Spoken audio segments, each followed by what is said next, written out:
नमस्कार सभी बच्चों को। बेटे आप सभी का फिजिक्स की क्लास 11th की इंट्रोडक्शन क्लास में बहुत बहुत स्वागत है। देखो इस क्लास के अंदर हम लोग बेटे इतना समझेंगे कि 11th क्लास में कितना कोर्स है और ये कोर्स आपको कैसे कैसे कवर कराया जाएगा। ठीक है बेटे, क्योंकि बच्चा जब 11th में आता है तो उसे ये अंदाज़ा नहीं होता है कि कोर्स को कैसे स्टार्ट कर रहे हैं सर। तो मैं आपको थोड़ा ये बता देता हूँ कि मैं कोर्स कैसे कवर कराऊँगा आपको। ठीक है, देखो बेटा पहले तो अपना कोर्स देखो। क्लास 11th में बेटे जो थ्योरी है 11th और 12th के अंदर वो 70 मार्क्स का पेपर आता है जो हम सीबीएसई को या अपना स्टेट बोर्ड को देते हैं। 70 मार्क्स का ये एग्जाम आता है थ्योरी का, 30 मार्क्स प्रैक्टिकल के होते हैं। यही सेम 11th में है और यही सेम 12th में है। 11th के अंदर फिजिक्स में 10 यूनिट आती हैं बेटे और 10 ही आती हैं 12th के अंदर। 10 11th की और 10 12th की, ये जो टोटल 20 यूनिट हैं ये फिजिक्स का सिलेबस है बेटे। कोई भी जो हम एंट्रेंस एग्जाम आगे देंगे, चाहे इंजीनियरिंग दें या मेडिकल दें, ये 20 यूनिट ही सिलेबस में पूछी जाती हैं और ये टोटल फिजिक्स है। ये हमारा टोटल सिलेबस है और ये सिलेबस ठीक ऐसा है जैसा आपका 9th और 10th का था। आप 9th याद करो, आपने 9th के अंदर distance, displacement, velocity, acceleration, force, work, energy ये सब पढ़ा था। और फिर जब आप 10th में आए तो आपने वहाँ पे जाके current, magnetic effect of current और ऑप्टिक्स और चार्ज ये सब चीज़ें पढ़ी हैं। आपको वैसे 10th आसान लगी होगी 9th के रेस्पेक्ट में, वो इसलिए लगती है क्योंकि 10th में बच्चा बोर्ड मान के उसे ज़्यादा मेहनत से पढ़ता है, सीरियस होकर पढ़ता है।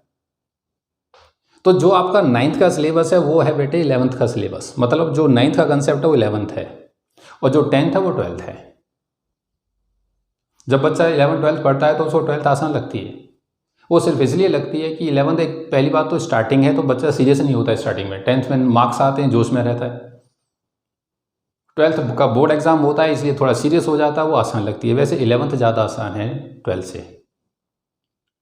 इतना ध्यान रखिएगा बेटे कि अगर आपको एंट्रेंस देना है आगे तो 11th और 12th ये मिलाकर के कोर्स है, ना कि 12th ही अकेला अलग से कोर्स है जो एंट्रेंस में पूछा जाएगा। नहीं साहब, जो बच्चा मेहनत 11th में कर लेता है उसे 12th में प्रॉब्लम नहीं आती और 101% विदाउट एनी स्पेशल कोचिंग वो सेलेक्ट होता है। चाहे आप मेंस का एग्ज़ाम दो आईआईटी का, चाहे आप नीट का एग्ज़ाम दो मेडिकल का। बात समझ आइए। तो सीरियस होकर के पढ़िएगा तो 11th 12th बहुत, फिजिक्स बेटे सबसे आसान सब्जेक्ट पड़ेगा। ठीक है, पर यह है कि आपको सीरियस होकर पढ़ना। पहली बार सिलेबस देखो तो पहला है बेटे physical world and measurement. NCERT का ये जो पहला चैप्टर है ना फिजिकल वर्ल्ड बेटे, बड़ा सिंपल चैप्टर है। इसके अंदर बहुत थ्योरी दे रखी है, आपको पढ़नी, खुद ही रीड करनी है ये मान लीजिए। क्योंकि इस चैप्टर के अंदर जो कुछ भी गिवन है, साइंटिस्ट की जीवनी गिवन है, ठीक है ना, साइंटिस्ट के बारे में दे रखा है, तो वो आपको खुद पढ़ना है। ठीक है ना, ये एग्जाम में आता। हम इसलिए नहीं पढ़ाएंगे या मैं इसलिए नहीं पढ़ाऊँगा उसको क्योंकि वो सारी चीज़ें आगे सिलेबस में आनी है। उन्होंने स्टार्टिंग में दे रखी है सिर्फ इस वजह से कि बच्चा साइंस ले रहा है तो साइंटिस्ट के बारे में उसे पता होना चाहिए, हम उसको आगे पढ़ लेंगे। ठीक है, तो फिजिकल वर्ल्ड ये इतना मेन चैप्टर नहीं है बेटे। इसके अंदर जो मेन है वो मेजरमेंट पार्ट है, ये इसको हम लोग डिटेल में पढ़ेंगे। ठीक है, फिर उसके बाद आता है काइनेमेटिक्स। काइनेमेटिक्स के अंदर ना बेटे 2 चैप्टर हैं एनसीईआरटी के, दोनों चैप्टर नहीं है साहब जन्नत है। एक तो है मोशन इन 1 डायमेंशन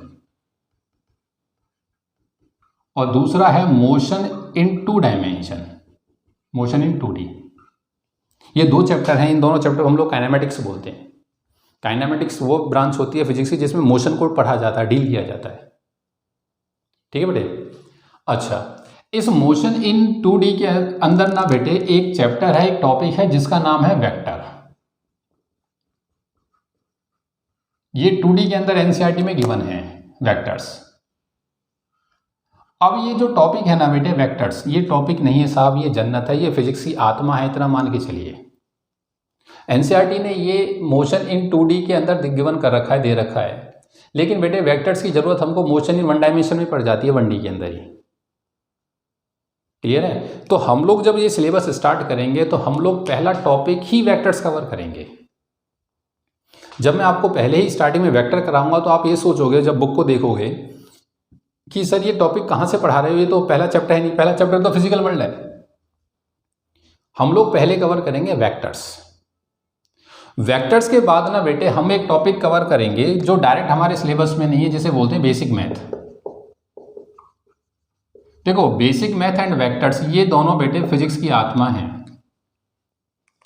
क्लियर है? ये इन दो टॉपिक को आप ये मान के नहीं पढ़ेंगे कि एग्जाम में आएंगे, नहीं साहब, इन दो टॉपिक के बगैर फिजिक्स पॉसिबल नहीं है। ये मान के पढ़ना है कि ये हमको जैसे ABCD पढ़ी जाती है ना, बिल्कुल इस हिसाब से ABCD है साहब ये फिजिक्स की। तो पहले मैं आपको टॉपिक कवर कराऊंगा वेक्टर, वेक्टर के बाद कराऊंगा बेटे बेसिक मैथ। ये टॉपिक होंगे हमारे, ये पहला टॉपिक होगा और ये दूसरा टॉपिक होगा। बात समझ आइए? लगभग 10-12 क्लास के दोनों टॉपिक हैं ये। जब वेक्टर कवर हो जाएगा, बेसिक मैथ कवर हो जाएगा, फिर हम लोग स्टार्ट करेंगे motion in one dimension, kinematics का पार्ट, एनसीईआरटी का दूसरा चैप्टर। फिर उसके बाद स्टार्ट होगा मोशन इन 2 डायमेंशन। क्लियर है? और फिर ये सीक्वेंस चल जाएगा।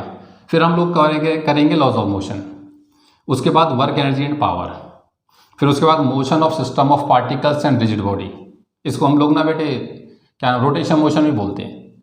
और नंबर 6 ग्रेविटेशन। ये एनसीईआरटी की फर्स्ट बुक है बेटे, ये फर्स्ट बुक है एनसीईआरटी की। ज़्यादातर स्कूल में जो SA1 का एग्जाम होता है उसके अंदर या तो 4th तक या 5th तक आता है। क्लियर है? तो जब मैं आपको 5th तक पढ़ा दूंगा, ये यूनिट करा दूंगा, फिर उसके बाद ये स्टार्ट करूंगा measurement, units and measurement. Clear है? एक छोटी सी एक सिंपल सा कंसेप्ट, वो क्या नाम यूनिट है ये, तो मैं इसको लास्ट में इसके बाद कराऊंगा। ठीक है बेटे? और फिर ये एनसीईआरटी की सेकंड बुक है, ये आपका SA2 का एग्जाम वो है, सिलेबस है, प्रॉपर्टीज ऑफ बल्क मैटर। इसके अंदर हम लोग सॉलिड्स और लिक्विड्स को पढ़ते हैं। ठीक है? और थर्मल प्रॉपर्टीज ऑफ सॉलिड पढ़ते हैं। इसमें एनसीईआरटी के 3 चैप्टर आते हैं इस यूनिट में, बल्क मैटर में। Mechanical properties of solids, mechanical properties of liquids या फ्लूइड्स, और थर्मल प्रॉपर्टीज ऑफ मैटर। ये 3 चैप्टर इसके अंदर हैं, चैप्टर नंबर 9, 10 और 11। पहली यूनिट के अंदर 2 चैप्टर हैं, physical world, measurement.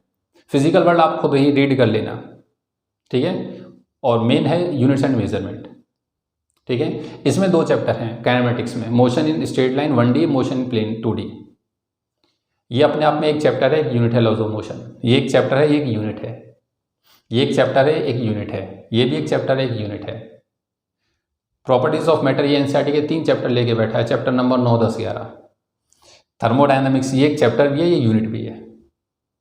Kinetic theory of gases, ये एक चैप्टर है, एक यूनिट है, चैप्टर नंबर 13। और chapter number 14 and 15, oscillation and waves, 10 number का। ये इनके मार्क्स लिखे हुए हैं बेटे। बात समझ में आई है? तो ये इस कोर्स को कवर कराने का जो मेरा अंदाज होगा वो ये होगा कि पहले कवर होगा वेक्टर्स, फिर उसके बाद basic math, then motion in 1 dimension 2 dimension, फिर कोर्स स्टार्ट हो जाएगा। ठीक है? और जब हम 4th या 5th यहाँ तक कवर कर लेंगे, देन वो यूनिट्स एंड मेजरमेंट कर लेंगे। वो सिंपल से एक छोटा सा, जब आप इन सब में यूनिट पढ़ लोगे ना बेटे, यहाँ तक चैप्टर कवर होने के बाद सारी यूनिट आ जाती हैं सिलेबस में। और जब वो यूनिट जब मैं एक बार पढ़ा दूंगा तो फिर ये चैप्टर कुछ भी नहीं होगा, क्योंकि इसमें सारी यूनिट दे रखी हैं। अब स्टार्टिंग में बच्चे को सारी क्वांटिटी या यूनिट बताओ तो एक बार के लिए बच्चा याद नहीं कर पाता। चैप्टर पढ़ा दो सारा, ये आसानी से समझ में आ जाता है। बात समझ में आई बेटे? अच्छा, ये तो रहा कोर्स का तरीका। अब YouTube के ऊपर बेटे आपको ना 4 लेक्चर वेक्टर के बतौर ट्रायल क्लासेस मिलेंगे। वेक्टर 1 के नाम से, वेक्टर 2 के नाम से, वेक्टर 3 और वेक्टर 4। ये चारों लेक्चर ट्रायल क्लासेस हैं जो कि YouTube पर रहेंगे। क्लियर है?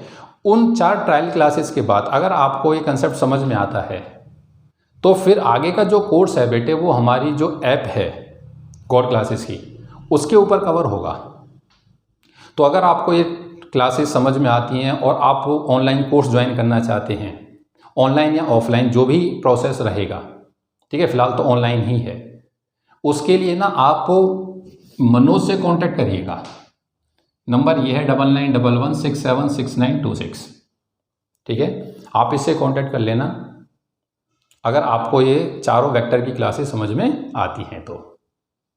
ठीक है बेटे? ये हमारा कोर्स को कवर करने का प्रोसेस रहेगा। ठीक है बेटे?